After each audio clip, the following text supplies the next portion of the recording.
మూడో పిల్లలు 30,000, నాలుగో పిల్లలు 40,000 అన్నారు. 40,000 ఇస్తారంట నాలుగు పిల్లల కంటే, మూడో పిల్లల కంటే 30,000 అంట.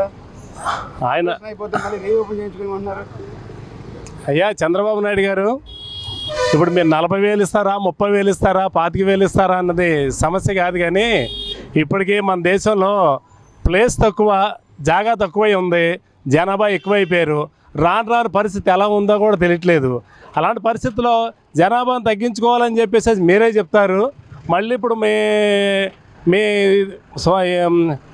రాజకీయాల కోసం, ఇంక జనాల కోసం అని చెప్పేసి మీరు మీ పబ్బం గడుపుకోవడం కోసం మీరు పిల్లలు కానండి 40,000 ఇస్తాం, 30,000 ఇస్తాం. మేము 30,000, 40,000 కోసం మేము పిల్లల్ని పెంచుకోలేక ఉన్న పరిస్థితుల్లో, ఇప్పుడున్న ఆర్థిక పరిస్థితుల్లో రేట్లు పెరిగిపోయినాయి. ప్రతిదీ కూడా జీవనమే చాలా దారుణమైన పరిస్థితుల్లో తయారవుతున్న పరిస్థితుల్లో మీరు ఎక్కువ మందిని ఇంట్లో ఎక్కువ మందిని తీసుకోండి, ఇంకా 4-5 కానండి అనండి, ఎలా సాధ్యపడుతుంది సార్?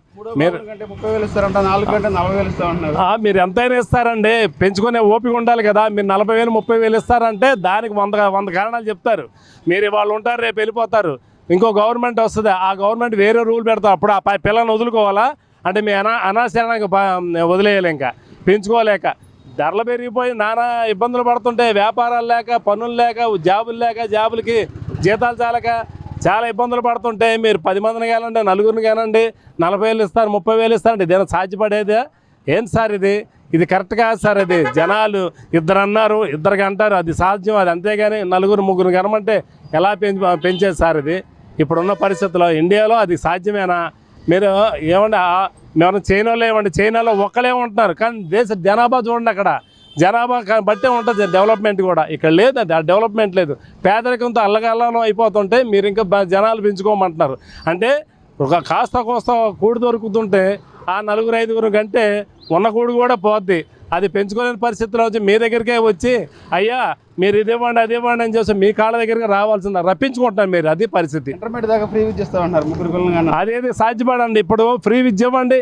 ఇప్పుడు ఇంటర్మీడియట్ కాదు సార్, మీరు చదువులు ఫ్రీగా ఇవ్వండి, వైద్యం ఫ్రీగా ఇవ్వండి సార్. వైద్యం చదువు ఫ్రీగా ఎప్పుడూ ఇచ్చేది లేదు. మీరు ఒకవేళ ఫ్రీగా ఉన్న దాన్ని డెవలప్ చేసుకోలేకపోతున్నారు.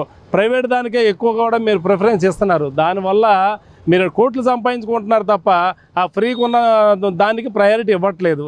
ఆ ఫ్రీకి వెళ్ళనివ్వట్లేదు, వాళ్ళు వెళ్ళరు, అక్కడ సరిగ్గా చూడరు. కానీ సరిగ్గా చూసి మీరు కరెక్ట్గా ప్రభుత్వం ఆ ఫ్రీ కానీ మీరు ఆ వైద్యం కానీ విద్య కానీ ఇస్తే మీరు బ్రహ్మాండంగా ఉంటుంది, చాలా బాగుంటుంది.